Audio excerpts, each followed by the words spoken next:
but has spoken very little about it until now. He's going to be telling us all about that. On March 6th, we have Steve Kaufman, who's here with us today somewhere, way in the back. And Captain Steve Kaufman is going to be telling us about California disasters, the good, the bad, and the humanity. And then on March 13th, we have Dr. Merlin Tuttle, who's a world famous for his research, discoveries, photography, and conservation successes on behalf of bats.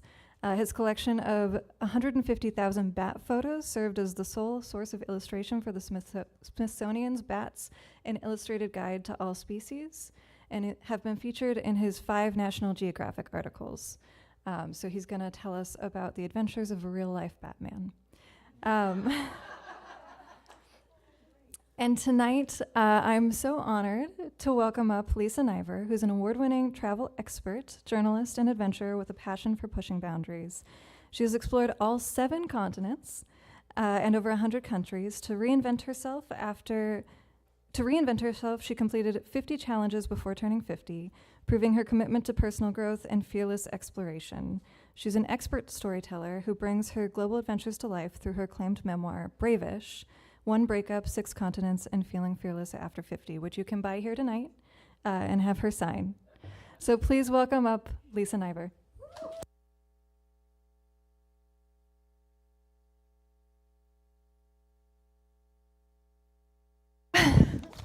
So now we'll wait. Thank you for being here. We'll wait for the drum roll. Oh, we're waiting. But we can talk while we wait. All right. Thank you so much. Thank you, everyone, for joining us here tonight at the World Famous Adventurers Club of Los Angeles.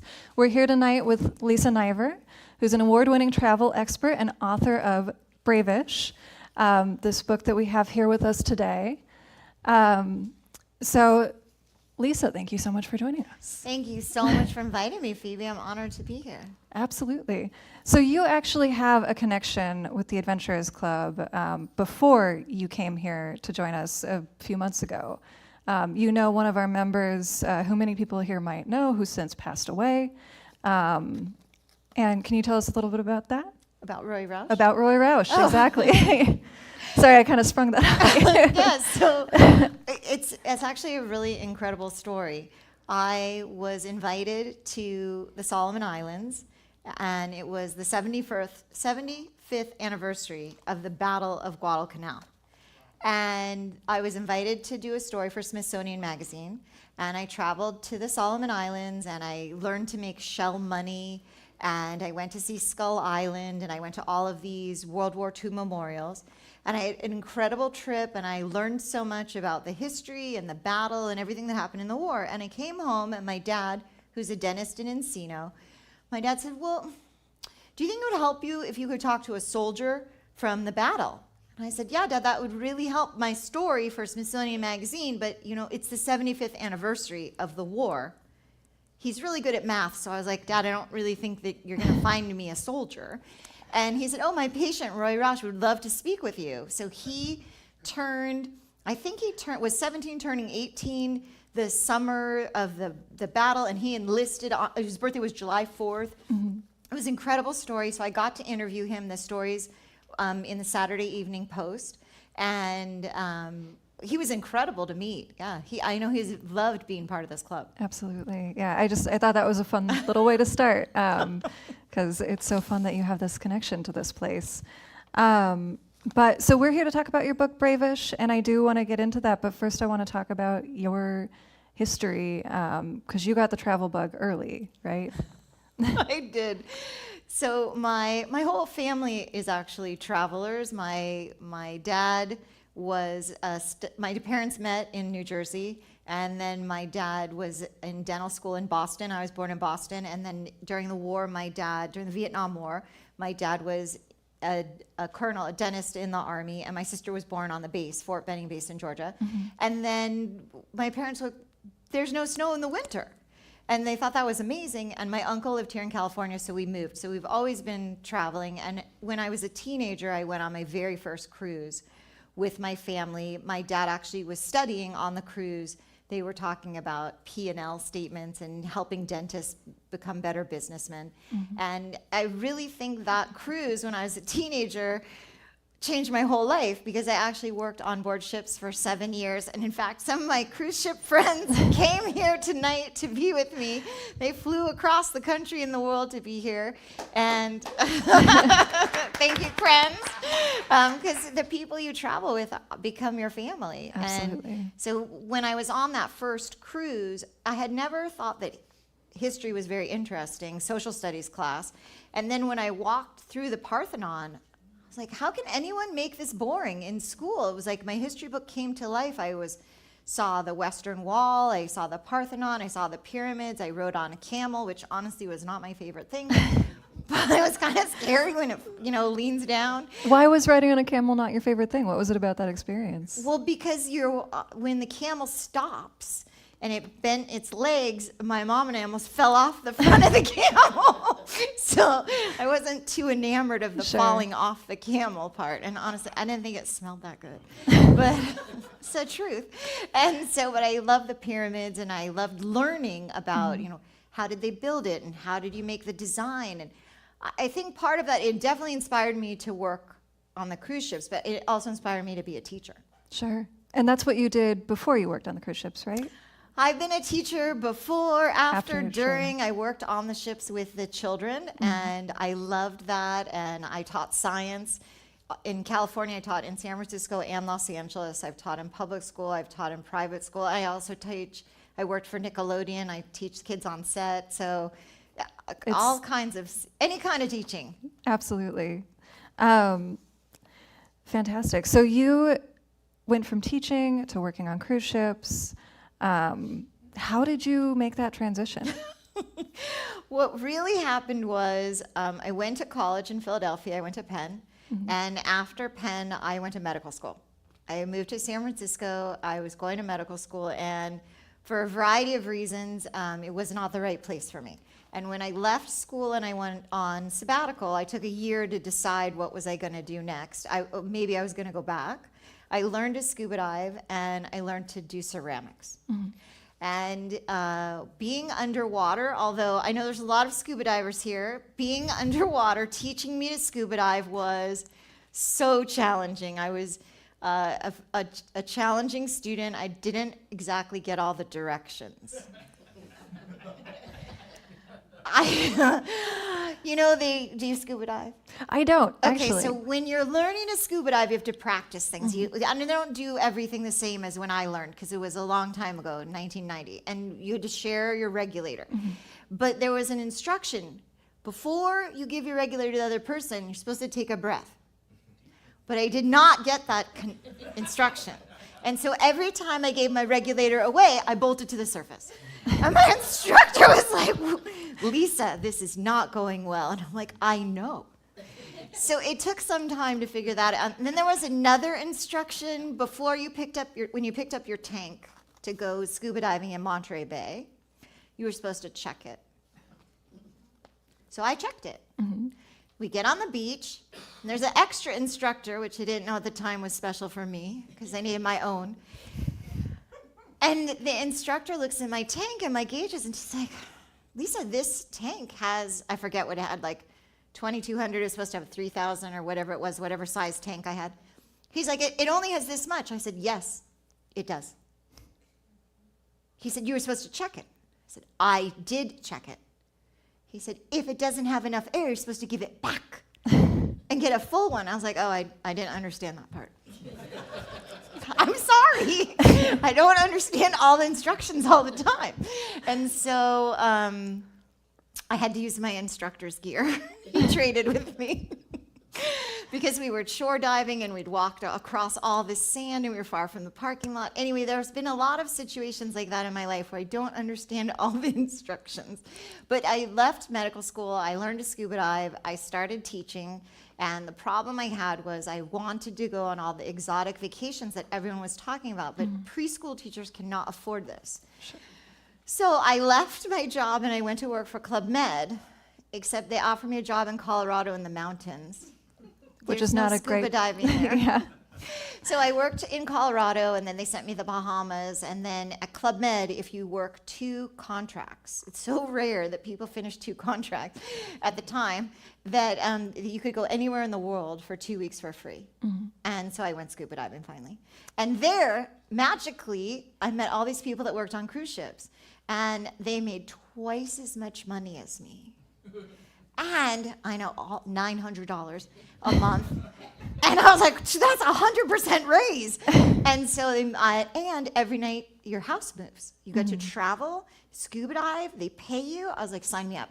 Sure. I'm sure most places that cruises go are probably better for scuba diving than Colorado, at least.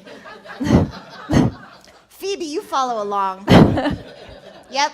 Most places are better for scuba diving. I mean, I did ski every day. Sure. It wasn't a hardship, but it was not scuba diving. Sure. And so, a lot of things that have happened in my life, it's like, I think I'm on this direction, and then I'm not. Someone recently asked me in an interview to describe my career, and I said, well, do you remember the game Chutes and Ladders? Because that's what it's been like. It's like, oh, things are so not so great anymore. But in the end, I've really had a lot of great adventures. But Sure. Yes, it's been but scuba diving changed my life. When I finally learned to follow all those instructions, you should take a breath before you share your air, you should check the tank, give it back. What was it that made you want to keep going, even though you were struggling, with going up to the surface and not quite mean, following why did the I not give instructions? up? Why did you not give up? Exactly. I was trying to think Why of did I a not way to give say up that. scuba diving? It was so hard. Did you just love it from the beginning? No, No. no, I did not love it at all. What happened was, so growing up, I had a lot of accidents. A lot of accidents. Everyone said I was very clumsy. I had a near drowning. I landed on my head from a bike accident. Of course, it was the 70s, so no one had a helmet. And then I was in a kids group. We were like family summer camp, and I fell on my head. I blacked out. When I came to, everybody was around me. I opened my eyes, and the counselor said, "Get back on your bike. We have to ride back." I'm like, we would never do that now. But, that's what we did then. Anyway, so I'd had all these accidents, and I don't know. So when I was in college, my best friend was an NCAA synchronized swimmer. And every night she was at the gym being a lifeguard or swimming or practicing, and I was at the library, and I would pick her up. And one day I was like, I come to the gym every single day, but I never go inside. And she said, "Would you like to swim?" And I was like, that's a terrible idea. And so she and my other roommate were both lifeguards, and like, you just try to drown with both of us watching. I was like, this is not inspiring. But they managed to teach me to swim. And then when I was in med school and living in San Francisco, everyone was super active. They were playing Frisbee and Ultimate Frisbee, and they made up all these other games. And I couldn't play any. I feel like I couldn't play any of the reindeer games. But I couldn't do it. We didn't know why at the time, but we knew I couldn't. But I could swim. So I was determined to do something, and I think I just refused to give up on scuba diving because swimming was so hard. But once I finally relearned to swim as an adult, I was pretty decent, and I was like, what do swimmers do? They go scuba diving. So I think I just wanted to have that success. I felt a little jealous that all these other people could do all these fun things, and I was like, I'm going to keep trying. Sure. And now you're an incredibly accomplished scuba diver. So I have it really done worked some out. crazy dives. Absolutely. So let's get back to talking about working on cruise ships, because you said you did that for 7 years, Yes. right? Where in the world did you go when you were working on cruise ships? I literally sailed the 7 seas, except for Antarctica. That was my recent journey. At the time that I worked on cruise ships many years ago, really none of the major cruise lines, the mainstream cruise lines went, really only expeditions. So I sailed 3 summers in Alaska, which I loved. I sailed the Caribbean a lot, the Mediterranean, the Baltic. I did one cruise. We were talking about the other day. We sailed 50 days from Athens to Bangkok through the Suez Canal, the same people. And my favorite part about that cruise, we had everything. It was Thanksgiving, it was Christmas, it was Hanukkah, it was New Year's. The people were so sick of each other. And the last 2 weeks, my parents came on board, and I was senior assistant cruise director of that ship. So everyone knew me. I used to introduce the shows. And my parents came on board. They were like the royalty. They're like, oh, you're Lisa's parents. And I interviewed my dad. And he was like, I'm not interested. You can't interview me. What are we going to talk about? So my dad does dental implants. I'm like, Dad, these are your people. These people are going to be interested in implants. At the time, it was still kind of new. My dad was one of the first dentists in California to do implants. My dad's 83. He's still doing implants. But so I interviewed him, and it was, I've gotten a lot of great opportunities. We sailed in Asia. We did this. I remember Jennifer, who's here, Jennifer and I sailed on a ship. We sailed from San Francisco to Asia. And it was a World War II island cruise. And a lot of the people that came with us had fought in the war. And we went to the Marshall Islands and we went to Midway. We were supposed to go to the Solomon Islands. That should have been the first time I went, but at the time they were shooting at ships, so we didn't go. Mm-hmm. And we went to a bunch of other places, but we had a lot of passengers that weren't that familiar with cruising. They came because of the itinerary. Okay. And so it was a challenging cruise in a lot of ways, and we had 5 sea days from San Francisco across. And we hadn't seen the sun. And so we called ourselves the Sunshine Girls. And one day our boss, the cruise director, was filming his morning TV show. So we came in our robes. He could see us, but the filming couldn't. We were like behind him. And we had pasted suns on our bathing suits. And we walked in and we flashed him and we walked out. We're like, we're the Sunshine Girls. And we were watching him on later. He was pounding on the desk. He's like, drowning puppies. He's like, you guys are never allowed in my room again. He used to lock the door. Did you say drowning puppies? He was trying to think of something sad because we had upset him. He was like, what's happening? So yeah, cruising was fun. We went a lot of places. It sounds like it. I mean, people always ask me, is cruising really like the show Below Decks? Mm-hmm. I'm like, well, it's mostly worse. Okay. But, I mean, it's like that, but more realistic. Sure. And Club Med, we did call it Club Bed for a reason. Mm-hmm. And, yeah, I mean. And that reason was because it was a very tight community? Uh-huh. Okay. Yeah.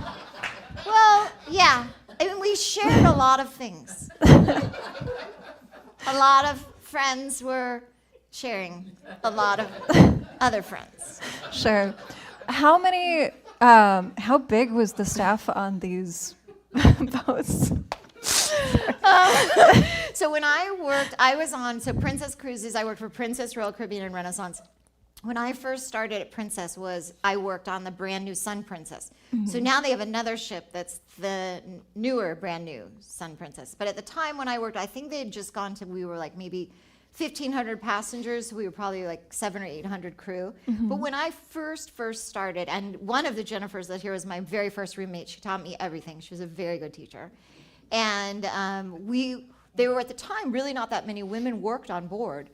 The dining room was all men. The housekeeping staff was all men. Now it's, I'd say, almost even, probably men and women on ships.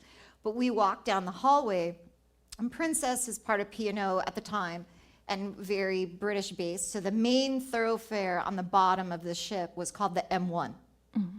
which I didn't know at the time was because there's an M1 in England. And the thoroughfare. And so we were walking down. We had joined 5 women to work in the kids program.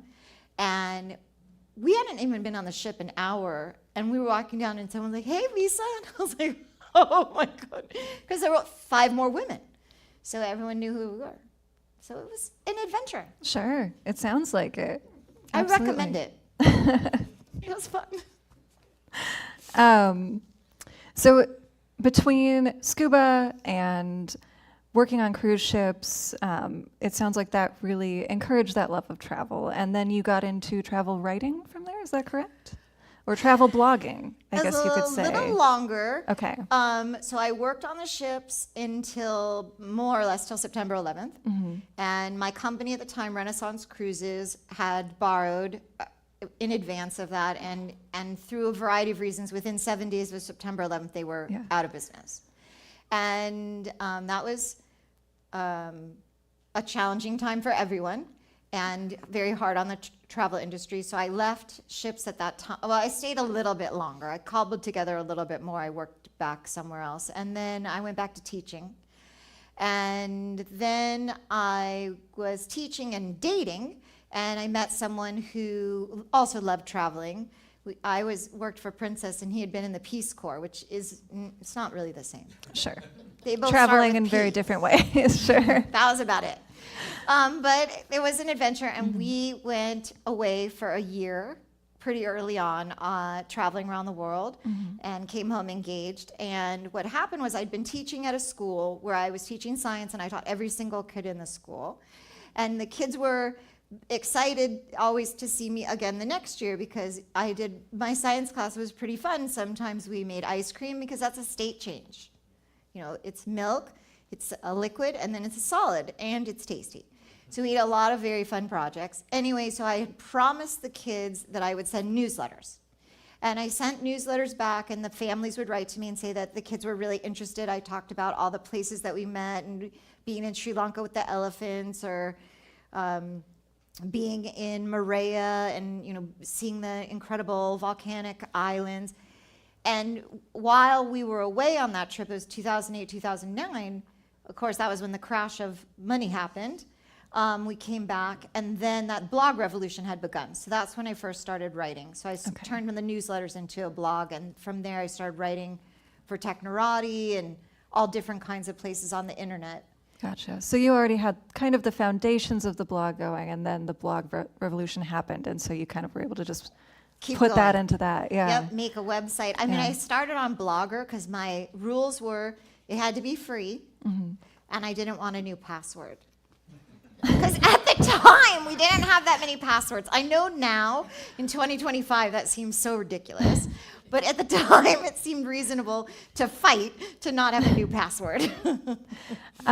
So going back a little bit to, you said that you spent a year traveling with this new partner, who is called Fred in the book. He is called Fred in the book. So we're going to call him Fred here. Yes. So you and Fred spent a year traveling together, and where did you go to in that year? We started out in French Polynesia and Australia, New Zealand area, but we spent most of the year in Southeast Asia because that was really important for our budget. I had made a science camp and gotten a lot of money, and Fred had money he'd been saving, and we set off on this adventure, and it seemed, in the beginning, it seemed great. Sure. I mean, this is kind of exactly what you wanted to do, right? It was traveling around the world with a partner. It sounds like it was a different kind of traveling than what you were used to. Oh my goodness, I had my first bucket bath. Can you tell us a little bit about that experience? Yes. We were in Vanuatu, staying in a village, and Fred was super excited because they had a Peace Corps worker, and I thought that was maybe a signal about the living conditions. And so they had a bucket bath. So you went in the bath room, house area, and had a big bucket of quite cold water, and you scooped out the bucket of water and poured it on yourself and soaped up and, you know, scooped more water. It was not hard to figure out. I just had never done it, and I hadn't anticipated. You know, that never happened to me at Princess Cruises. You guys didn't have bucket baths on Princess Cruises? No, they never were like, listen, Lisa, we have no more water, so I'm just going to take this bucket and figure it out. Sure. And no, I wasn't upset about it. I just wasn't planning that was my, like, actually, I think, that's not right. Fiji and Vanuatu we went to earlier. That was our first trip together. So that was my summer vacation. My romantic island vacation with my new boyfriend, I hadn't anticipated I'd be bucket bathing. So I learned a lot, and it was, you know, there were ups and downs, and I did want to travel more, and at the time, it wasn't clear at the time, but the reason I had so many accidents, the reason I didn't understand all the scuba instructions, I had a problem with my eyes my whole life that never got diagnosed. And so I didn't always put everything together quite like other people. And in some ways, I think with my writing, it's actually been helpful that I don't see things the way other people see them, because it's been helped me to sell different stories. But in relationship, and if you're riding your bike, it's not always that helpful. And so, but yeah, I had the bucket bath. We had the 1 year adventure. During our adventure in Southeast Asia, we did get engaged. So we came back from that trip and got engaged. Well, I came back to get married, actually. Right. And then you guys started a blog together, correct? We did start a travel site called We Said Go Travel, because Fred had this idea to work on a book that we wrote, He Said, She Said. It was a terrible book. It is sort of still exists on Amazon. He edited it all, and we don't talk about that book anymore.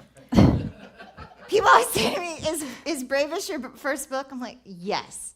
It's not true, though.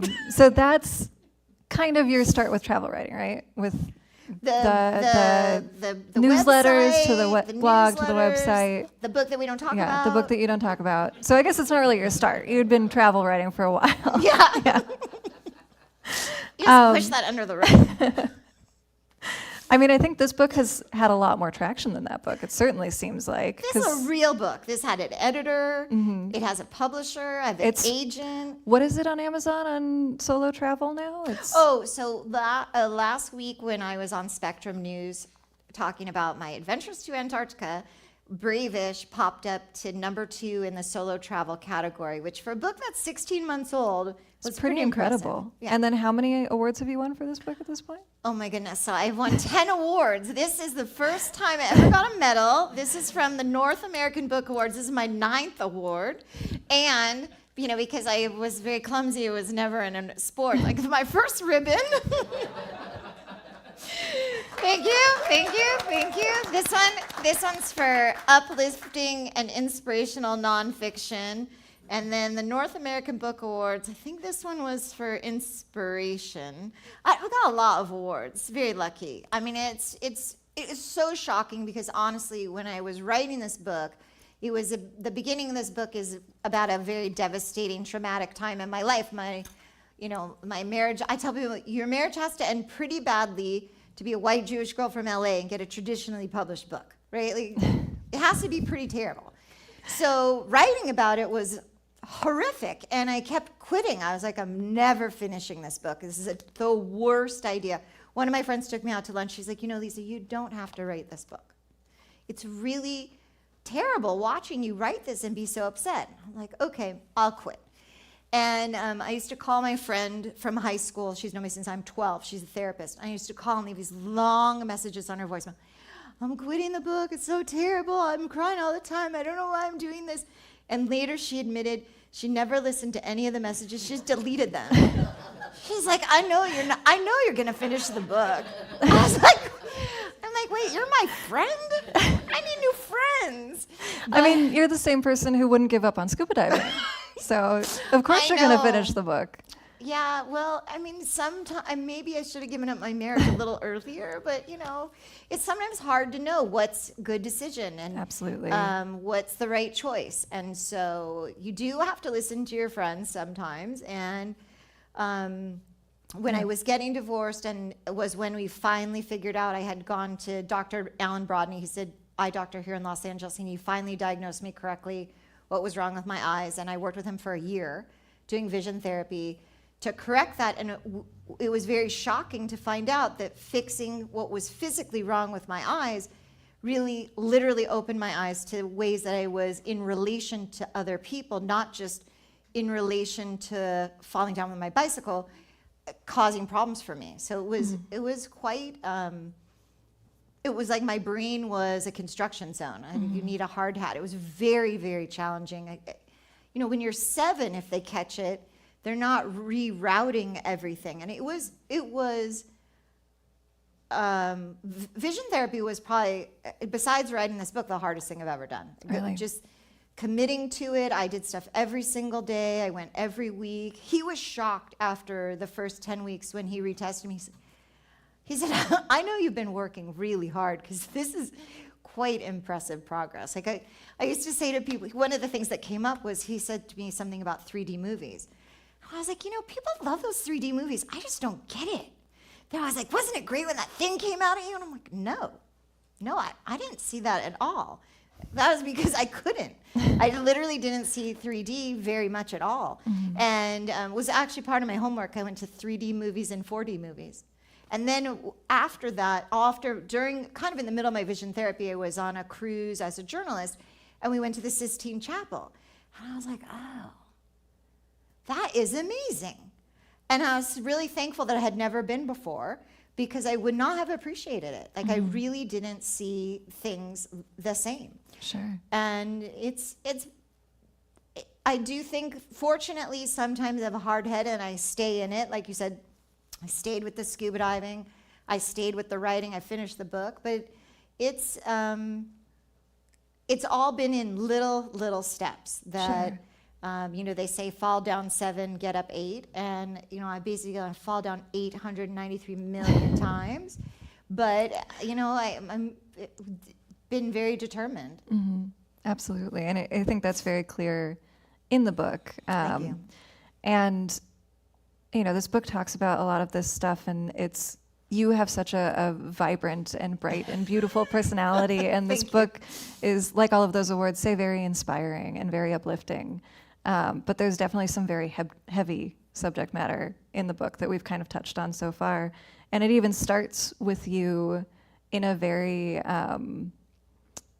traumatic place where you're actually laying on the pavement in Thailand. Mm-hmm. Can you tell us a little bit about where this book starts? Yes. So the last day I ever saw my ex-husband, he pushed me to the ground in the street.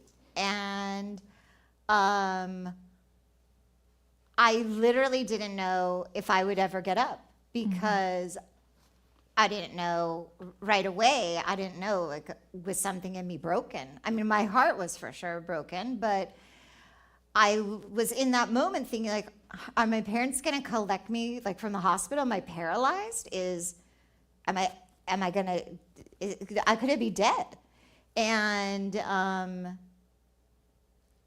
I did get up, and we started screaming at each other in the street in Chiang Rai, in this, tiny town far in the north of Thailand. And I could see these two men. And I started thinking to myself, if those two men call the police because these crazy American tourists are having a fight in the street, I was like, which one of us would they take to jail? And I was like, I'm pretty sure it would be me, because it's not a place that's so much about women's rights. And I was in danger just in so many ways. And it was very terrifying. It was very terrible.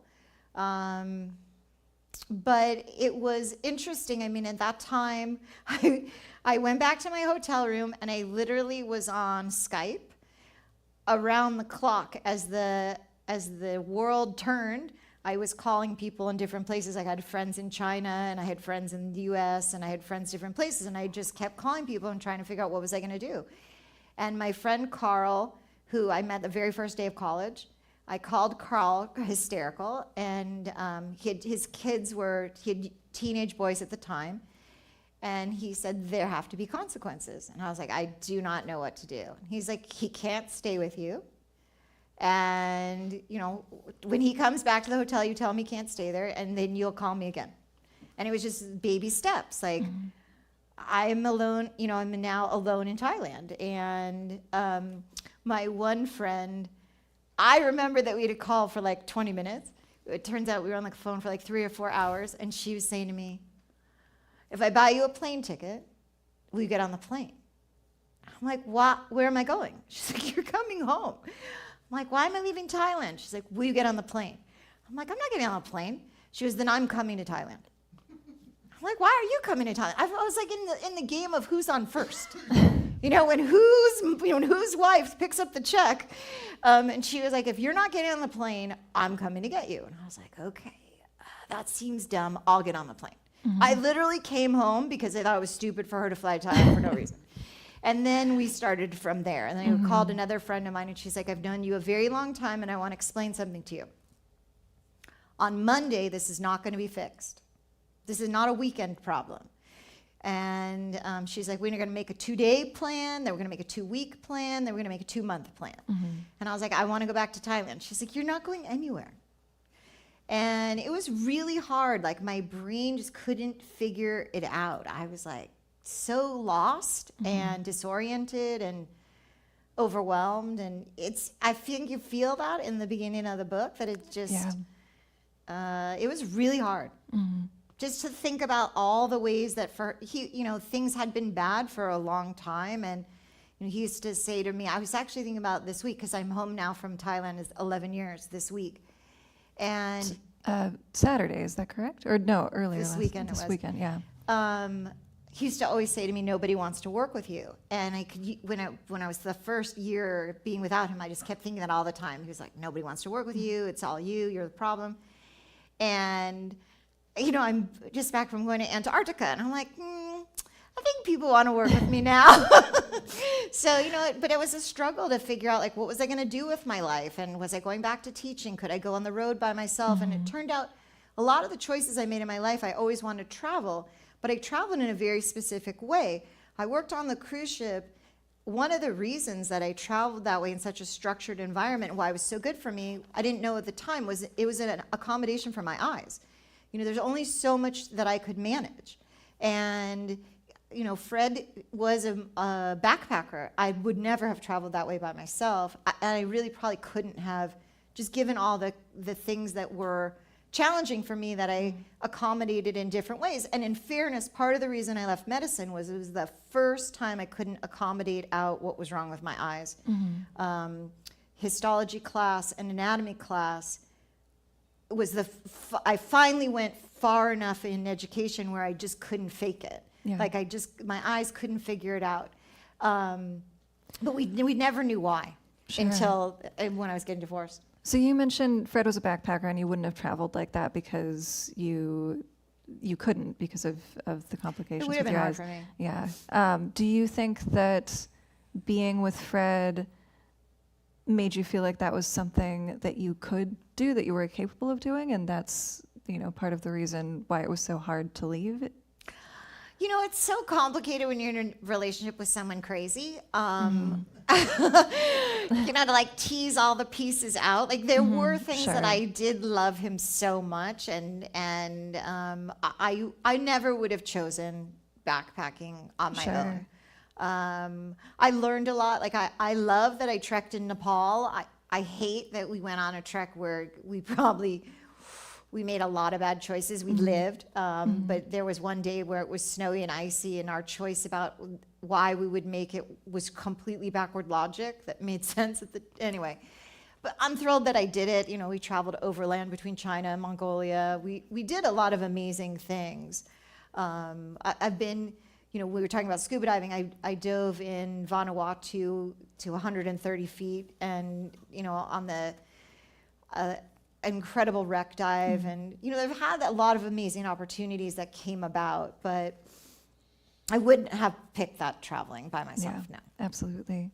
And you mentioned that there were a lot of things that happened before that, and even in your first trip with Fred, which was a local trip to San Luis Obispo, you write in the book that it was a series of like terrible things happening, and you write that you began to overlook what was actually happening in the hopes that things could be better somewhere else.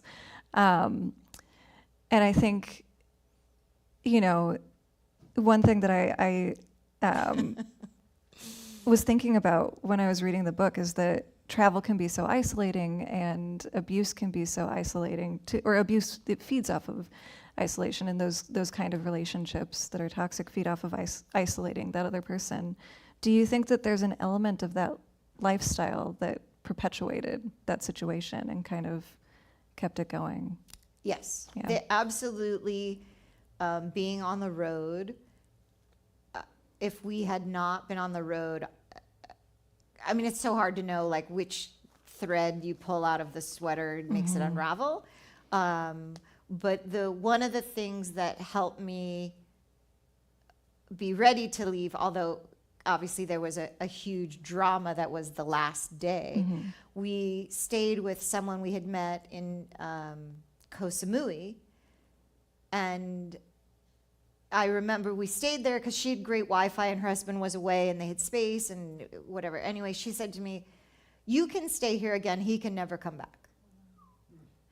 And I said, "Well, that's interesting. Tell me more." And She said, when I carried the water in, he didn't offer to help. And when I did this, he didn't offer to help. And you're working all day on the website and he's playing games on his phone and you're helping me with the dinner and he's not. And she's like, I just don't like it.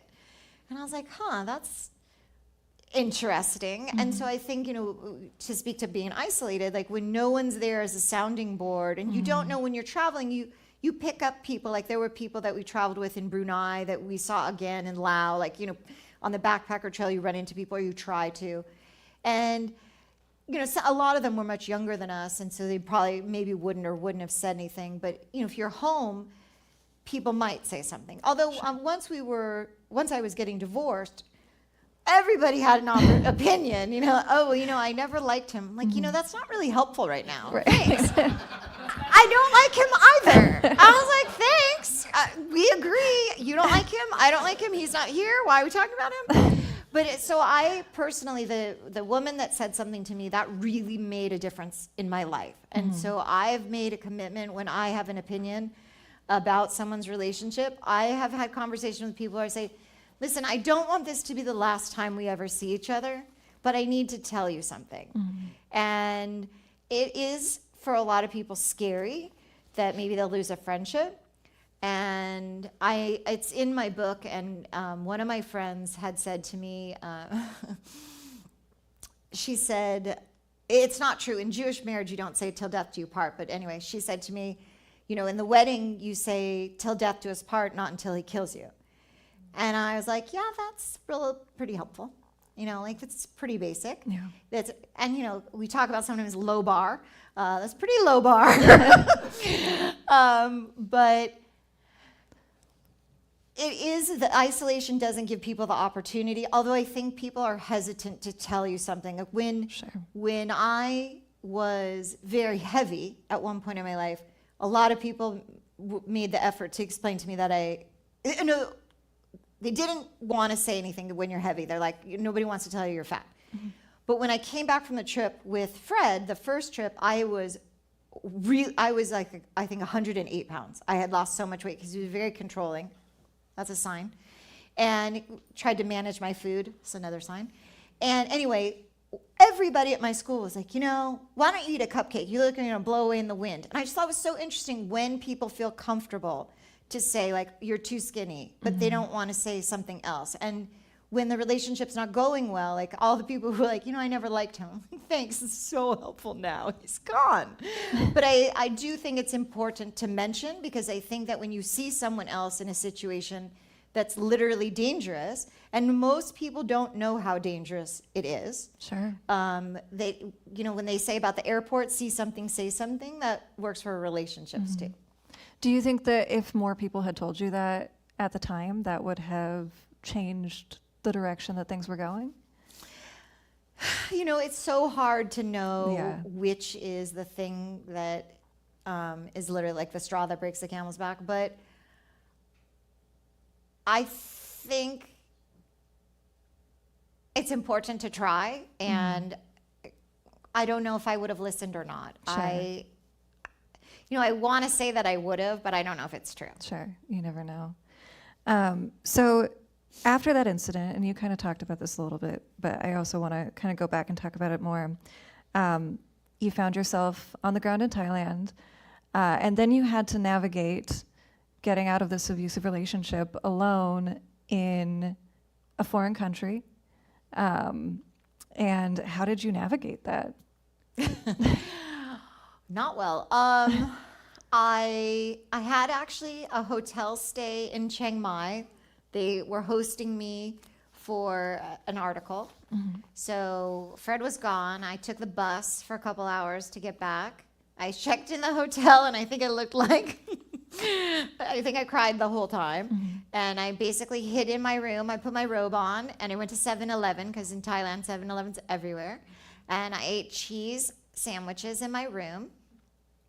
And I called my friends on Skype, and my friend bought me a ticket, literally bought me a ticket, and I came back, and I stayed at my friend's house for a couple nights here in LA, and then I stayed with my parents, and there was a lot of therapy. I mean, I live in Los Angeles, and you know what? there's a lot of kinds of therapy here, and I did all of them. Everything. I did the therapy where you hit the hit the box with the tennis racket, screaming. I went to pole dancing class. That wasn't exactly therapy, but it was something. Was it therapeutic, though? Huh? Was it therapeutic, though? It was fun. Yeah. And I went to talk therapy. I did anything anyone recommended to me. Someone told me you cannot do new things in an old way. That was why I went to pole dancing class. It was a place, they had 7 days. The first week was free.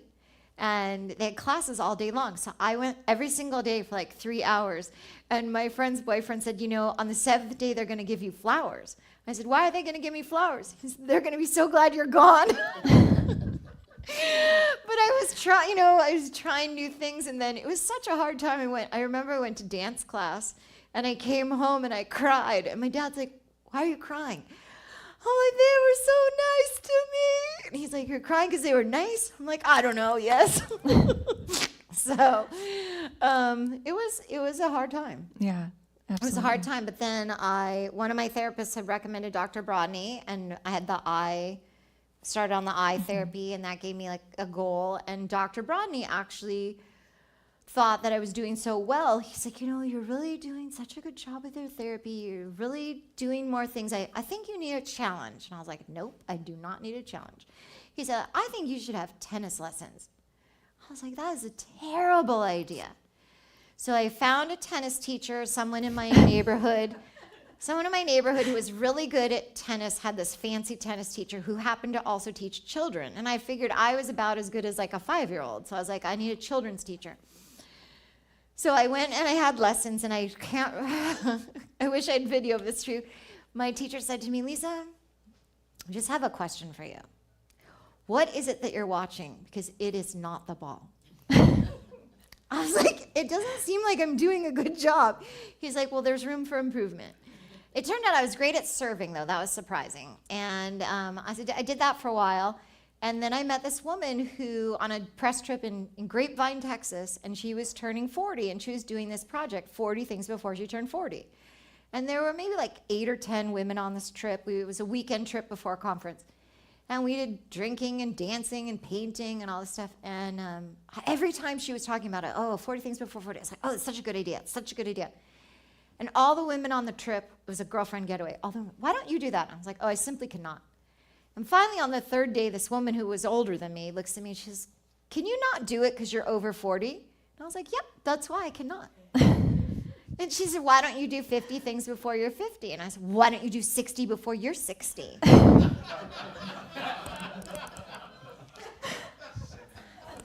And she said, I'm never doing 60 things before I'm 60. I don't want anyone to know how old I am. I'm like, why do I want the people to know I'm going to be 50? She says, maybe I'll do 25 things before my 25 years of marriage. I'm like, yeah, go do that. So anyway, at the conference, I was like, all right, I'll test it out. And so I said to the first woman, I'm like, hey, I'm thinking about doing this project, 50 things before I'm 50. She goes, you're almost 49? And I said, yes. And she said, I'm so inspired. I'm like, why are you inspired? She goes, because I'm 29 turning 30 and I think my life is over. So if you're 49 and you can still do things outside by yourself, there's hope for me. And that's how the 50 things before 50 started, because I was like, that's all it takes to be inspiring. Sign me up. And so as I went around the room at this travel conference, people were like, oh, what you could do this? And I was like, oh, no, I'm definitely not doing that. That's a terrible idea. It's scary. And this woman looks at me and says, isn't that the idea of your project? I was like, please don't use my words against me.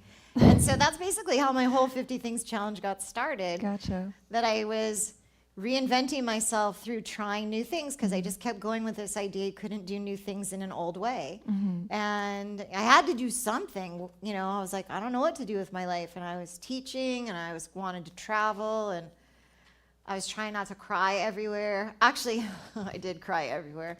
But I was on a press trip, and we were in Italy. And we went on the gondola ride, which, is typically this very boyfriend, girlfriend, married, engagement, romance trip. And we were on the trip. It was me and a few other girls. We were in the gondola. We had the best time. And none of us gave it any thought that we weren't in a relationship. We went on the gondola. The guy sang to us. It was awesome. We get out of the gondola, and someone else from our trip was like, oh my gosh, you have to come. You have to come. She's crying. And I'm like, so, okay. And so there were 2 people on our trip that were in the middle of getting divorced. And so we took her out, and we were like trying to help her. Anyway, I went back to my room that night, and I was like, oh my God, I wasn't the one crying. It was like this huge moment for me, like I was getting better. Mm-hmm. And the funny thing is, those 2 people that were both getting divorced, they actually recently got married. So you never know what's going to happen. Everyone who was crying found another way. But, it's just the small steps. I just kept going. I did the 50 things. I didn't necessarily think it would be a book. I just did the 50 things to kind of keep myself grounded and going. And eventually I did think about writing a book, and I pitched the book, and I met with a bunch of New York agents, and they're like, oh no, 50 things before 50 is not a book, because it's not 50 things. It's not like 1,000 places to see before you die. That's for everybody, or 100 places to see in Seattle. This 50 things is very specific to me, like my eyes and my relationship and getting better. So the only way this book was a book is if you start with your divorce. And I was like, oh, that's a deal breaker. I'm definitely not writing about my divorce. So I put the project away, and then I just kept thinking about it. And anyway, I found a developmental editor, and I'd been working on the outline. And then probably none of you have ever heard of this, but then there was this thing called COVID. And sounds kind of familiar. It's kind of familiar? Yeah. Okay. And so there was, I have someone who has issues with health, and so there was no traveling for me. And in the end, I was home more than 400 days in Los Angeles, which for me was a long time. But there was a lot of writing. So I worked on the book. I found my agent during COVID. I sold the book to a publisher during COVID. Mm-hmm. And it was actually surprisingly quite productive time for me. And it's a funny thing about this book that when your subtitle is One Breakup, 6 Continents, you really want to go to the next continent. So that was part of the whole book tour was, could I get to Antarctica? So, sure, which you just did. Yeah, in January. So I had the best time. Yeah. And I do want to get to Antarctica, but I want to go back to the 50 things a little bit and talk about the ones that are in the book. Because your first one... Phoebe, tell us about that. You did a very close read of my book. Thank you. Yeah. Let's talk about your first one. Okay. How did you decide on that one? I didn't actually decide. So I was at lunch with a friend of mine who I met in Israel when I was on the first cruise that we talked about. My parents took us to the Mediterranean. One of the places we went was in Israel. And it was my first time in Israel. And it was so great to be there with my family. And I really wanted to go again. So I ended up doing a team tour. And one of the friends that I made, there were a whole bunch of us went from Los Angeles. So I met her when I was 15. I was out to lunch with her, and I was telling her I might do this project, 50 challenges before I turn 50. She says, why don't you start right now? I'm like, no, we don't need to start right now. And she says, right now we're going to start, and you're going to try sushi. And I was like, nope, it's not what's going to happen. And I had food allergies, and so I was very not interested in trying new things. She's like, I'm going to order it, and you're going to try it. And that's how it started. But apparently, in hindsight, all my friends bossed me around. And I listened. And so I was like, this can't be in my 50 things. It's too little. And she's like, everything starts small. And that really became a theme kind of some of the challenges. I mean, I worked up. By the time I got to the 50th challenge, I did jump out of a perfectly well-maintained airplane. But I wasn't sure that would ever happen. Sure. So. Yeah. Yeah. And I think, like you said, it's not always about taking the biggest leap. It's just about doing it, taking that first step. Yeah, not giving up. Absolutely. How did you decide on the things? Did they come to you most of the time? Did you go out and seek them? How did you decide which things would be these 50 new things that you were trying? Well, in fairness, I actually had a list of 80, and my developmental editor and I worked with it because she was like, Lisa, every single chapter can't be scuba diving. I was was like, scuba diving is amazing. Every chapter can have scuba diving. She's like, no, people, even scuba divers don't want to read all and then scuba diving, scuba diving, scuba diving. But it's enough. So what happened was really basically bossy people, and things got offered to me.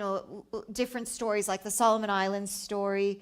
I had this opportunity with Smithsonian Magazine. Some of them were parts of other things. I had a family member say, as part of the 50 things, maybe you could get to your 100th country. So that was a goal. And because I'd been on the ship so long, my cousin said to me, well, maybe you should look for some landlocked countries. You probably haven't been there.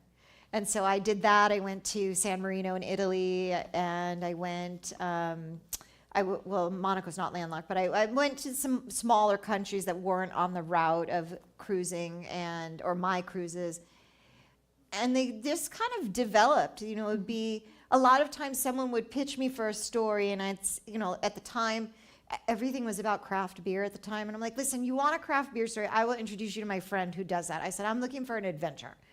And here's some of the things I've done recently. And they're like, oh, well, if you've done that, maybe you want to do this. Or I went on a skiing trip, and I was with the team in Lake Tahoe.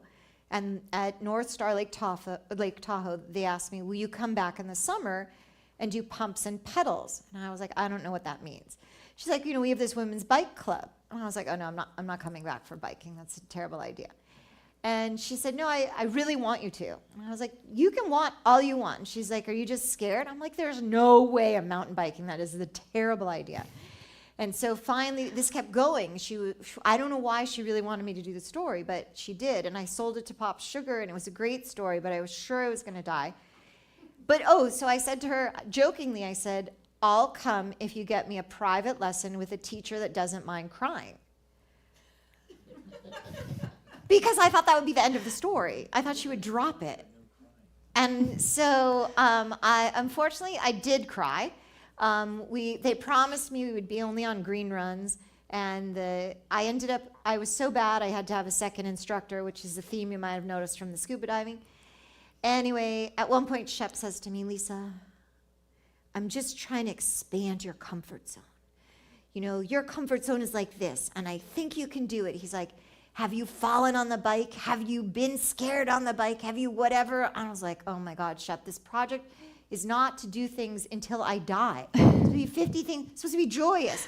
Anyway, so I did mountain bike on a blue run, and it was awesome, but it was terrifying. Sure. It sounds like a lot of these things, when they come to you, your first reaction is absolutely not. How do you get yourself from absolutely not to, yes, I'm doing this? When I was writing the book, I noticed that no matter what anyone offered me, my first response was absolutely not. And the thing that was interesting is, since I did these 50 things, one of the things we have for giveaway is City Pass. And when I was in Toronto using City Pass, I went to the CN Tower. And while I was there, I saw that you could walk around the outside. And I was like, oh my God, walk around the outside of the CN Tower, sign me up. And I was like, wait, I'm not scared. I didn't say no. So it definitely changed me doing all of these things. And how did I get to not giving up? Honestly, I don't know. I feel like there was a part of me that was willing to be more adventurous than the part of me that was scared. Mm-hmm. But, one of the things that happened with the skydiving, which was, really late in the 50 things, was my last thing. I showed up for the skydiving, and anybody that's been skydiving would know that if there's clouds, you can't go. So when I showed up for the skydiving, they're like, oh, we're on a cloud hold. And I was like, that's great, I will leave. They're like, no, it's probably just 15 minutes and then we're gonna go. Well, it turned out to be a 2-hour hold, which meant I had 120 minutes to decide my choice was a bad choice, which was a long time for me because I was so scared. So my instructor, the tandem instructor, was talking to me about my project, and I had just been scuba diving with bull sharks. I went to shark school in Mexico. And he looks at me and he says, I would never scuba dive with sharks. And I said, you wouldn't? He goes, no, it's a terrible idea. I'm like, you think that sharks are scary? And he said, yes. And I said, they pay you to jump out of a plane. That's your job. And up until that point in my brain, I always thought there were people like me who were scared and people like him who were brave. And it never occurred to me that like people could be scared and brave, or they could be scared and change their mind. Like, I always thought that scared and brave was like a light switch. It was on or off. And for me, it was off. I was scared. Mm-hmm. And it turned out that's not how it is. And it was very helpful for me. And I don't think he ever went scuba diving, but I did jump out of the plane. I mean, I was strapped to him. I didn't really have a choice. Once they opened the door, I was going. Mm-hmm. But I did like it. I have not rushed back, but but you did it, and you liked it. And so some of it is, I think it's like a lot of us have a little bit of a war, in ourselves. Like, oh, I hate my boss, I hate my job, but I can't give it up. But somehow people then decide, like, actually, I'm going to quit my job and start my own company, or I'm going to start a little side project and hope it'll grow. Or, maybe this year I can only go as far as San Diego, but I hope next year I'm going to Baja. People change their lives in honesty in very small steps, and that's what's made the difference for me. All the early things were pretty small challenges, and I think that in the book that if I could have called myself on my 50th birthday after jumping out of the plane to my 49th self and said, here's what's gonna happen, I would have definitely hung up. I would have been like, this is a crank call, because there's no way I am doing those things. But, and that's been one of the issues about the title of the book, is my best friend and my mom are furious, like, you're not brave-ish, you're brave. And I'm like, but that's not the point. Mm-hmm. The point is I didn't feel brave. Sure. And when I first left my husband, people kept saying to me, oh, you're so brave. It happened so many times I actually looked the word up in the dictionary, because I was like, I don't think this word means what you think it means. I felt like, like inconceivable, right? You're like, oh, I don't think you're using that word correctly, because this is not a brave person. And so I think the part of it was like coming into that I already made brave choices, choosing to leave medical school. For me, it was necessary. It didn't fit, but it was also, really stepping off the track. When I left med school and when I worked for Club Med, my mom was telling her friends, she said this isn't true, but she told her friends I ran away with the circus. And I was like, that's really not very nice. So they came to visit me in Eleuthera, and I was in the trapeze show. So, I mean, maybe I did run away with the circus, but it worked out. But it was, you just never know. When you hear that little voice, like I remember I was going back for the next semester of school, and I heard this little voice. I was like, do not make me go back there. Mm-hmm. And, it's hard to decide which voice do you listen to, and, which steps you take. And I remember writing the book, and it was, like I said, so hard. I used to write until I thought I was going to throw up, and then I would lay on the floor. And in the end, writing the book, if it never got published, if no one ever read it, if it never won an award, if it, and nothing ever happened, it was worth it because I needed it. I had a lot to work through, and writing for me really helped work through all those things. But sometimes you have to take a chance. Sure, absolutely. And it sounds like you've taken a lot of chances. Maybe more than my share. And it sounds like they've worked out very well. So you're still doing new things to this day. You just went to Antarctica. Yes. You're potentially setting world records. Yes. Can you tell us a little bit about what else you're doing these days post the book? Are you going to do a 60 before 60 now?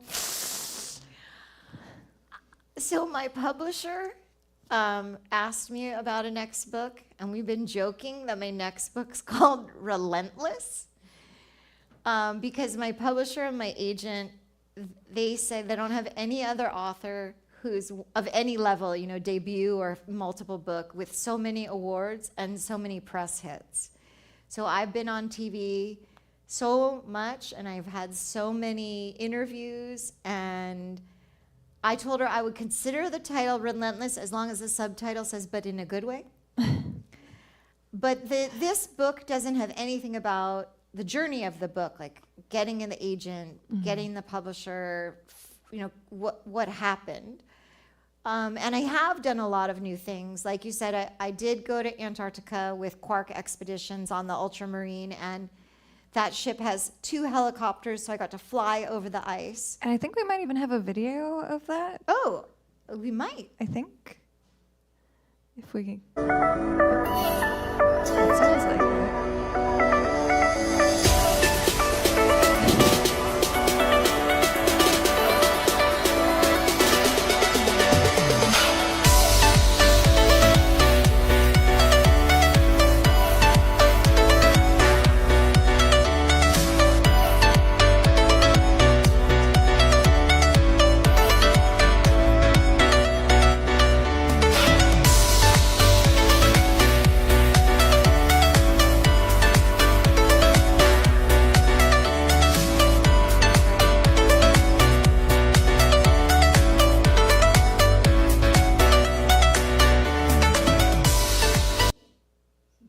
Sometimes they ruin again.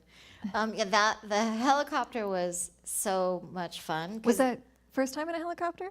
No, my first time in a helicopter in Antarctica. There you go.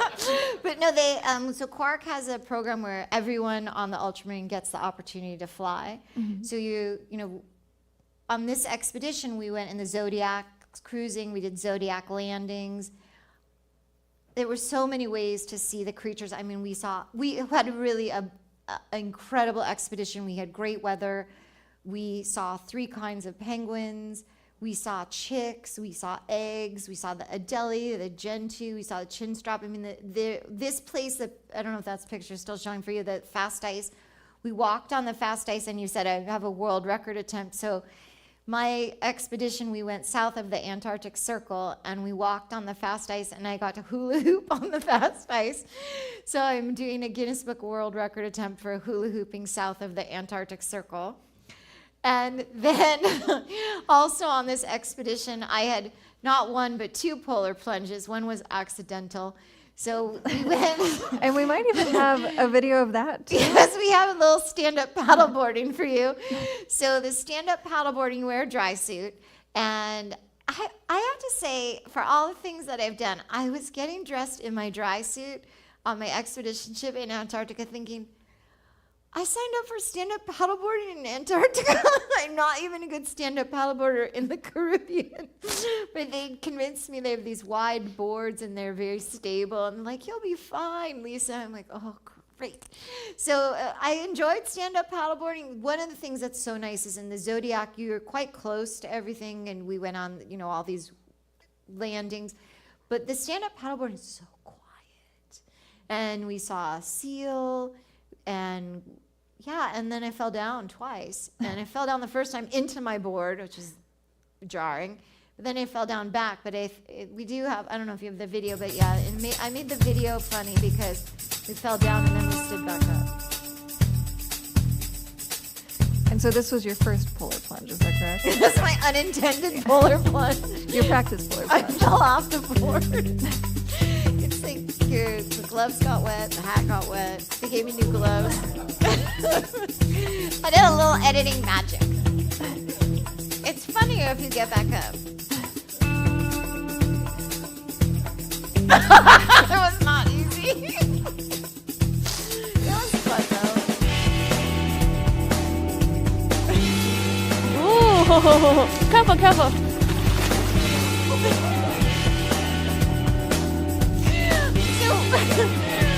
The woman that was filming, she was really good stand-up paddleboarder, and she didn't speak very much English though. She was the translator. There was some people on board who only spoke Chinese, and she was the translator. And so when you go over the ice in your stand-up paddleboard, it's not very stable. It was a small. Anyway, I'm not that great at it, so I fell down. But I loved when I was editing the video. You can hear her going, "Be careful!" And I'm like, would it be more helpful if she said, "Walk forward"? I needed like a clue. So that was my unintended polar plunge. Mm-hmm. And then later that we got back on the ship after we went stand-up paddleboarding. And, on an expedition ship, for everyone who's been on an expedition ship, you don't exactly know what's going to happen. They think like, oh, this is going to happen. And so they were amazing with the stand-up, with the polar plunge. I think 108 people out of 177 actually did a plunge. They were doing port and starboard. They have you on a rope, and it was amazing. So 2 different people filmed me, and so I have footage. It's really funny. Right before I jumped in, one of the guys screamed out, "Where's your hula hoop?" Because I'd hula hooped across the Antarctic Circle. I'd hula hooped on the fast days. So I have the Guinness record that I attempt for the hula hooping on the fast ice. And then this was actually my second polar plunge in 6 months. I did 2 different walking safaris with Churchill Wild, where I walked with the polar bears, and I did a polar plunge in the Arctic. So I put in a Guinness Book World Record attempt, so we'll see what happens. It takes about 12 weeks to hear and get the next steps. So who knows what'll happen? We'll find out soon, but we could be out. sitting here with a world record holder. We'll see. I mean, it turns out there's quite a lot of things you can attempt. But I love the polar plunge. I did feel kind of great before I got in the water, because I was like, I've already been in the water today. But I forgot that under my dry suit, I was wearing, my pants with the flannel lining, and my jacket, and my base layer, and my thermal layer. And I did get wet because my seal was too tight, so I had put something under the seal. So of course my jacket got wet, because that was not my smartest choice. But I was like, it won't be that bad. And I jumped in the water with just my bathing suit on. Holy Moses, is freezing. And so when I got out of the water, I said something to the guy about it. That was really cold. And in one of the videos, you can hear a guy say, "What do you think it was going to be?" It's Antarctica. And but we had great weather. Every day was mostly like 31 or 32 degrees. And what do they say? There's no cold weather. There's just bad clothing. Mm-hmm. And so it was really my dream come true. When I worked on the cruise, many years ago, working on the ships, we didn't at the time go to Antarctica, and I've always wanted to go. And I've been on expedition in the Galapagos, and standing on the ice with my new friends, and everybody on the expedition. I was by myself, but I got invited. I went to 2 different birthday parties. I went to an anniversary party. They were, everyone was so friendly, and just seeing all the babies. That was my favorite thing, seeing the babies up close. And this is Fabrice, the penguinologist. He's an ornithologist, but they call him penguinologist. He helped me hula hoop. I hula hooped at the southernmost post office in the world on Des Moines Island. And you can hear there's 44 videos. I have already 45 minutes full of videos. You can watch the whales and the ice. And anyway, you can hear Fabrice when I'm hula hooping, and he's French, and he's going, "You can do better than this." And I was like, "Do you want to turn?" He's like, "No. You can do better than this." I'm like, "Thank you for your help, hula hoopologist." But it was really fun, and it was just very joyful. And we did, of course, we were going down, had Drake Lake. Coming back, we had Drake Shake. They told us they thought it would be 6-meter seas, but we had 7 to 8 meter seas. Wow. Yeah, so, we're shaking. Are you used to that kind of experience from your time working on cruise ships, or is this different than anything you ever experienced on cruise ships? The 7 to 8 meter swell? Mm-hmm. That is extreme. Yeah. Yeah. No, I was in a hurricane once in the Caribbean, but we were able to skirt most of it. We just went further south. Mm-hmm. But that's definitely the heaviest seas I've been in. When I thought it was 6 meters, actually wrote to one of the Jennifers who's here tonight, and I was like, 6-meter seas? And she's like, "Don't be a hero. I know you. Take the medicine." So I did. I took the medicine. Thank you, Jennifer. That's why you need your bossy friends. Come on. I sometimes need someone to help me. So I want to open it up to the audience for questions in just a minute here, but I also want to ask you, you have a travel writing course, is that correct? I have a travel writing course. Mm-hmm. And it's right here, Travel Writer 101. Travel Writer 101, yes. A lot of people say to me, "How can I travel like you? Mm-hmm. How can I get started?" And a number of the travel writers and content creators that I know have courses. Like one of my editors from Travel and Leisure, she and another very fantastic writer have a writing course. But I feel like there was a piece missing in that. My course is more, I would say, when you go out to dinner, you order all appetizers. That's my course. This is basics. So it's the basics about writing, video, photography, press trips. Mm-hmm. I call it a taster. That, people say to me, "Oh, My sister-in-law's brother's neighbor's friend's child wants to be a writer. Can you go have coffee with her? I'm like, no, but I will give you my class.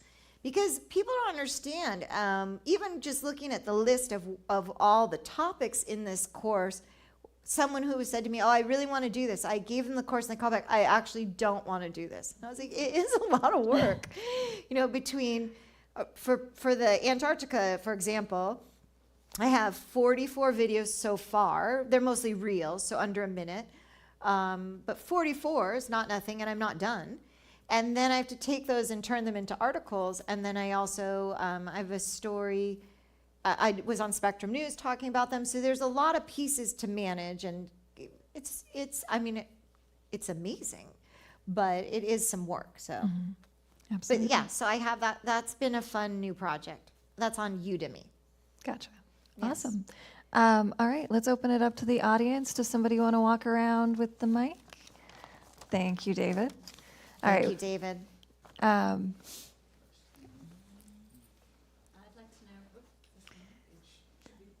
I think you just need to put it really close to your face. Test. I would love to know what you consider to be the scariest of all of your challenges. That's such a good question. I get asked that a lot. What's my scariest challenge? And for me, the scariest challenge was the mountain biking, because the skydiving is very scary. But the thing about skydiving is if anything happens, it's not your fault. You're tandem to someone who's in charge. And a lot of the challenges that I did, there was some like guardrails or help. And the mountain bike to me felt really the most scary, because even though, like I said, I had a second instructor, they're in front and behind you. They can't stop you from falling. So that to me felt like the most kind of out there. And because of the accident I had when I told you in the 70s, I did a backflip with my bike and landed on my head with no helmet. I think I had the most like trauma fear in my body, besides the swimming, which I'd worked out that already that I could swim. I felt a little bit, I didn't feel in danger because, like I said, they were helping me, but that was for me the scariest one. Yeah, quick question about the writing. I like to keep travel logs when I travel, but for me, they're like my diaries, and I like to go back, but I'm like, no one would ever want to read my writing. It's horrible, but I like it. So what's different about travel writing than just good writing in general? Is there something unique about travel writing? That's a good question. So first of all, people would like to read what you wrote. And I also tell people, when you get started, like when I started my site, you don't have to be that good. Nobody's reading it. In the beginning, your audience is like, if you're lucky, most people, it's like you and your mom or you and your spouse. And you'd be surprised how interesting you are to other people. I often tell people who say, I want to travel like you. I can't afford it. Or I can't go for that long. Like, most people around the world have Los Angeles on their list as a destination bucket list. So one year I did a project where every month they went to a different museum here in LA. Because when I travel around the world, I go to museums. But I don't always make time to go to museums here. So it's hard to know, it's hard to have good perspective of like, is my writing interesting? Is my city interesting? So the difference between travel writing and other writing, it depends who you ask. Like an editor at Bloomberg told me that I couldn't write this story because I can't think of the word. What was the word? I'm too something. The raffle tickets. It doesn't matter. But there's a space in the internet for every kind of writing. So someone else is too gushy. Thank you. I'm too gushy, which is true. I'm very gushy, and they're like data. Did a man say that, or a woman who knows me. It was fair. It's actually fair. It's thank you for being upset on my behalf, but it was fair. But it could have been bad.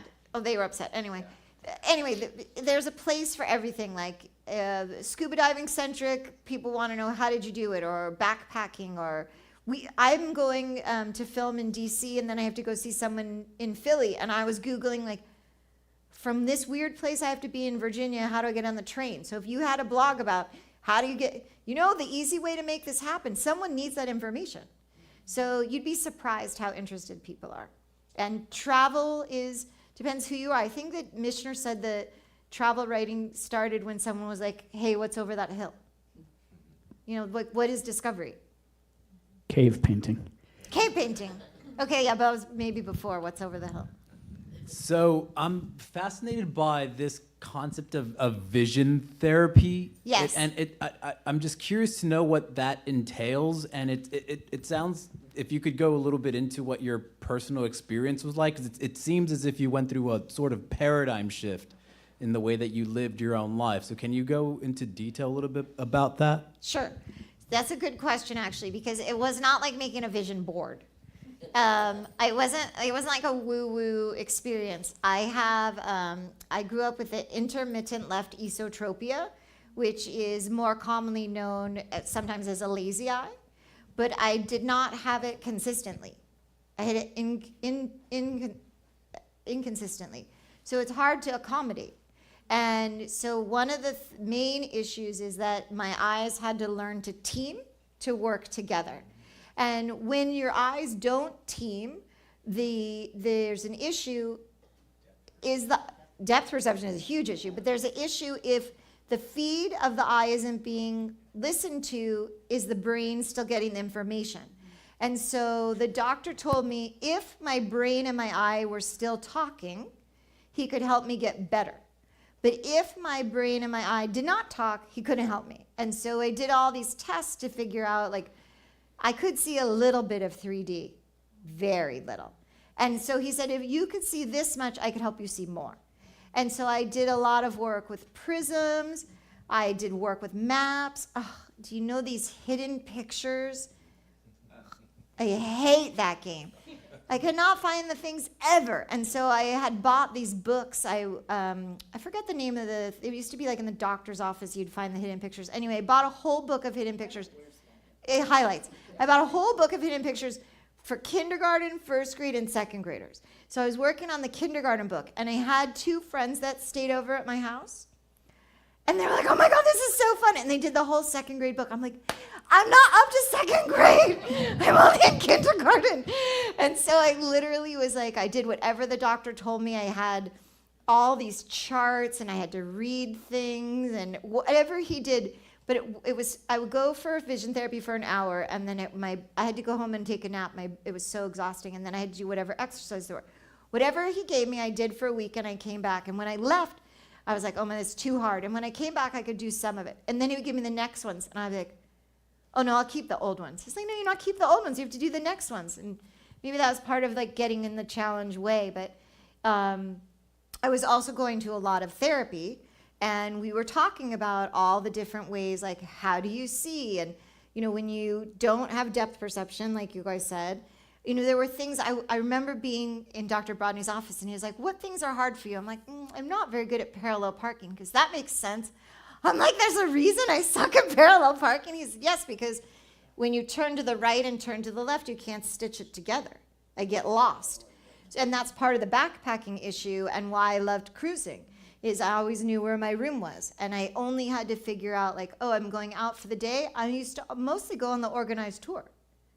I have to get on the bus. Okay, how do I get back from the bus? And when I would leave port, when I would walk away from the port, before I left, I would turn around and look back. Because it looks different this direction than this direction. And if I didn't check, I would come back and I couldn't find my way back. And so it doesn't make you a very great traveler if all the time you're lost, just like it doesn't make you a good scuba diver if take a breath before you get cleared away. But that was part of why I couldn't always get all the steps of the instructions. And these things just didn't always make sense. And it became obvious during all of these therapies, I used to play Scrabble. They wouldn't let me play Scrabble on the ship for very long because, people were doing words like, oh, well, if I go here, it's 87 points and a triple. And if I go here, it's 53 points with the Q. And they're like, okay, Lisa, your turn. I'm like, C-A-T. I'm like, that is a terrible word. I'm like, that's all I got. There were just certain games I couldn't get. And most of the time growing up, I was very smart in certain ways and very incapable in other ways. And we just accepted it, like, she's clumsy. And in the 70s, before there was a lot of AYSO and soccer and all these things, it was kind of okay for girls to be nerdy, like I read books and I didn't do sports. I don't think now that people would tolerate that in the same way. I hope that someone would have been, and I've talked to people when I was doing a lot of different things and I was explaining what was wrong with my eyes, and several people had their daughter, like, oh, they do have a problem with their eyes. So some of it's about, you know, keeping up the standards. Like, why is this a problem? But fixing my eyes changed the way I interacted in a lot of ways. Sure. One more question. Did you have to eat any special brain food? Is there brain food? Should I have? Fish, I hear. Oh. Qu- Lisa. Yes. So your book is very inspiring, and I can say I've read it. Thank you. And shared it with a lot of people.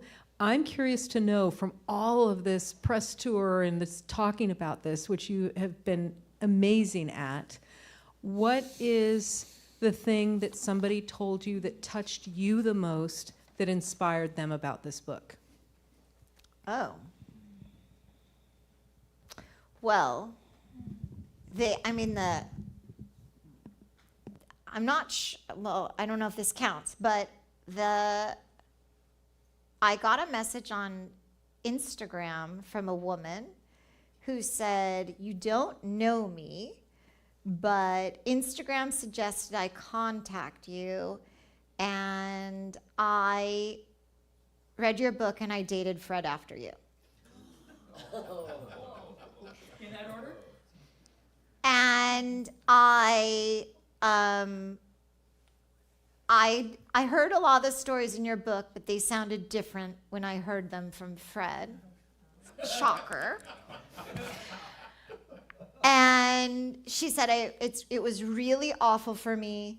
The situation was quite terrible, and I felt so alone and embarrassed. And I read your book, and I feel so much better. So it was a very strange feeling, and that was surprising. But I have heard from different people, you know, like they read my book and they wanted to try something better. They always wanted to quit their job, or they always wanted to learn to swim, and that they felt inspired. But that was definitely the most shocking. I really never, I actually thought it was a little bit like on hidden camera, but. Well, because I think that what your book does is it gives people permission to make changes in their life, or to leap out of a plane, or to try something new. So I would think you would be getting people saying that it gave them permission in a way for them to try something in their own life. Thank you. I have a small question, since you're a professional shipwriter. Yes. I understand there's this whole new class of expedition Antarctic ships that are taking people down to the Antarctic that are newer and safer and better than the 80s, Yes. 70s. Yes. Can you tell us anything more about what we should choose if we want to go to Antarctica, or about those boats? Yes. So one of the reasons I went with Quark Expeditions is because I worked at sea for so many years, and I remember when the Grand Class came out for Princess Cruises, one of the things they talked about was the critical list of the ship. And I wanted to go into the ice with a team that's really all they do. And some of the things that we got to do on our ship, they had an open bridge policy, which is very rare since 9/11 that anybody's allowed. And in fact, it might not shock you to hear that I hula hooped on the bridge of the ship. And when I met the captain that night, because it was early on in the cruise, I looked at him and I said, oh, I just want to say hello, I'm Lisa. I said, I'm the one that was hula hooping on the bridge. And he said, mm-hmm. He said, I spoke to the second officer and I said to him, did they at least ask? And I was like, Captain, I asked for permission. Alex said yes. He's like, I am aware. But it was shocking to me, having worked on ships so long, that they have an open bridge policy. But they're very open about how they're making choices, and they show everything. So for me, I think it's very important, a team, like Quark only does Arctic and Antarctic. And so I wanted a trip where I was getting off the ship. Some of the major cruise lines, or the more mass market ships, cruise by Antarctica, but you never get off. So they can only have 100 people on land at a time. So a ship that's 200 people, you'll have 100 people on land and 100 people cruise in the Zodiacs and then swap. So I would think 200 or less size ship, and a team that's what they do. Like for us, the 2 days sail from Ushuaia into Antarctica, we had lectures all day long by top people, PhDs in their field. We had marine talks, we had bird talks, we had a geologist. I felt like I was in school and I was so happy. And it seemed like everybody was just as interested in learning. And I think that's part of why it was so, so much camaraderie, and we went to so many birthday parties. But I would definitely look for a ship that's built for expedition. And I'm happy for you to contact me if you're on your way to Antarctica. There's a few companies that they focus on that, and there's ways to look up the safety ratings. But I do think it's important that it's a purpose-built ship. Great. For the audience, we have in the crowd someone who sailed in Antarctica with Captain Paul Watson of Sea Shepherd. Seriously, ask questions of him later. Oh, excellent. All right. Well, with that, we're going to wrap up our stream for the night. But for those of you in the audience, we do have our raffle afterwards, so please stick around for that. Lisa, thank you so much for joining us tonight and sharing your stories. It's been so much fun to talk to you and hear about your 50 things. Thank you, everyone who's here, for joining us tonight, and thank you, everyone on the stream, for joining us. Please do come by sometime and join us at our clubhouse. We do this every single Thursday. But that's going to do it for us tonight. Thank you, and have a good night.